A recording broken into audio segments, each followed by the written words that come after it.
Festivāla devīze ir mosties un atceries, dzirdi un baudi. Un parasti festivāla atklāšana ir šis koncerts, ar kuru mēs rīdzinieks atmodinam pavasarim.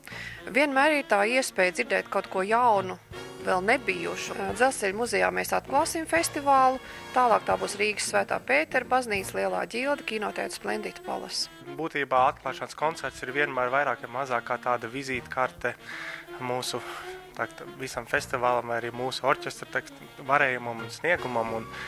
Un tādā ziņā es gribētu teikt, ka šis tiešām ir viens no tādiem gada centrālajiem pasākumiem orķestrim.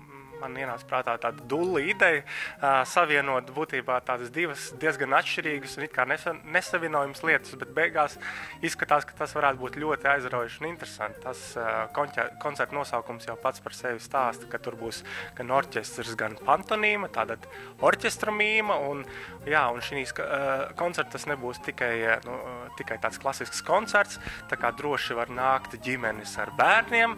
Mēs visus ļoti aicināsim, jo būs bērniem pirms šī koncerta iespēja darboties arī dažādās radošajās darbnīciņās kopā ar mīmiem. Un beigās koncertā tad mēs uz skatuves satiksimies un izdzīvosim veselas stāstus un veselas, teiksim tā, etīžu virknes kopā. Mūsu orķestrs principā ir viens no tiem orķestriem Latvijā, kas spēlē visdažādākā tipa spektra žanra mūziku, jo būtībā mēs to savu daudzveidību vienmēr lepojamies, un arī šis festivāls nav izņēmums. Jo, teiksim tā, ja festivāla atklāšanas koncertā būs tāda nedaudz starp klasisko, alternatīvo un rock mūziku, pop mūziku, kaut kas tāds pa vidam stilistiski šis skaņdarbs, tad savukārt festivāla noslēgums būs tīri klasiska mūzika, kas ir klasiski pārlikumi pūtai orķestrim.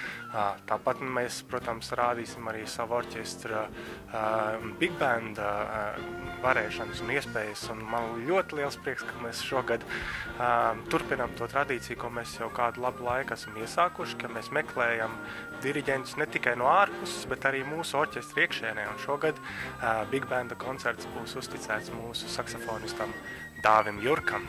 Koncerts mums tātad būs par godu slavenam, bet maz zināmam horvātu komponistam Ivo Robičam, pat ne komponistam, bet vairāk cilvēkam, vokālistam, solistam, kurš ir Horvātijā Frank Sinatras statusā. Man ienāca prātā, ka mēs varētu sadarboties ar Danielu Čečī, kurš ir jaunās paaudzes viens no teiksim tā, talantīgākajiem vīriešu baritonu vokāliem džezā. Skaņdarbi ir pilnīgi pārveidoti, pateicoties Pāvela Klimaševski aranžijām. Piemēram, skaņdarbs Strangers in the Night, kas visiem ir ļoti pazīstams un šķiet ļoti arī populārs. Skaņdarbs ir pilnībā pārveidots, un īstenībā šī skaņdarba saknes ir arī meklējams Horvātijā. Tā kā, jā, es domāju, ka klausītājiem būs interesanti jebkurā gadījumā. Pamatā ir šis mūsu orķestrs Rīgas pilsētas kolektīvs. Mēs pieaicinām gan korus piedalīties šajos koncertos, gan arī viesmāksliniekus. Un patiešām ir liels prieks, ka šogad lielajā piekdienā mūs piedalīsies veseli 3 kori. Tas Rīgas kamerkoris Eversol, koris Fortius un Rīgas 1. ģimnāzijas koris, veidojot milzīgi tādu dziedošo dziedātāju kopkori, kas atskaņos Hektora Berlioz sēru un Triumfa simfoniju, monumentālu skaņdarbu, kas Rīgā reti ir atskaņots. Es ļoti lepojos ar to, ka mums šogad ir izdevies uzaicināt uz festivāla noslēgumu Aināru Rubiķi un Andreju Osokinu, kuri tātad būs šis tandēms programmā, kas ir veltīta Prokofjam, Šostakovičam un Karlsonam. Un festivāla atklāšana sāksies ar īpašo pārsteigumu, jo Rīgā ieradīsies arī komponists Skots Makalisters no Amerikas. Viņu ļoti labi pazīst jau tie, kas ir apmeklējuši mūsu koncertus, jo pirms dažiem gadiem mēs atskaņojam viņa skaņdarbu Freebirds, kurš bija arī nominēts laikraksta Diena gada balvai kultūrā. Un viņš tiešām Amerikā ir ļoti pašlaik no vidējās paaudzes komponistiem izvirzījies ar ļoti saudabīgu šo savu skaņu valodu, un mums būs ļoti liels gods viņu uzņemt šeit Rīgā, jo skaņdarbam ir nepieciešams arī miksēt kopā tad gan orķestra spēli, gan vokālu, gan ģitāru, gan pārveidotās skaņas, gan arī ierakstus, un viņš pats vēlējās būt klāt un palīdzēt, lai šis skaņdarbs tiešām izskanēja 20. martā tā, kā viņš to ir iecerējis, visu šo milzīgos dažādo skaņu masu salikt kopā tieši tā, kā viņš to ir skaņdarbā Merkūrijs uz mēnesi vēlējies.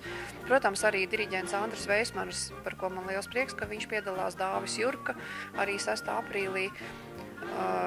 Protams, arī par tādiem solistiem, kā Jānis Šipkēvics un Matīs Čudars, es arī ļoti priecājos. Tāpat arī lielajā piekdienā, kad būs solists Mārtiņš Zvīgulis. Līdz ar to arī orķestrs Rīga ap sevi ir pulcējis virkni tādu slavenu, labu mākslinieku, kuri mūsu koncertus tikai papildinās. Festivāla nosaukums ir Windstream, kas ir tāds vārdu saliktenis no 2 vārdiem, kur var vārdu viņu tulkot gan kā pūtēji, gan arī kā vējš, vai vēja pūsma, vai vēja straume. Mīļie klausītāji, nāciet un ļaujieties, lai jūs pavasara vējš kārtīgi sapurina mūzikā. Esiet priecīgi un nāciet uz mūsu koncertiem baudīt pavasari.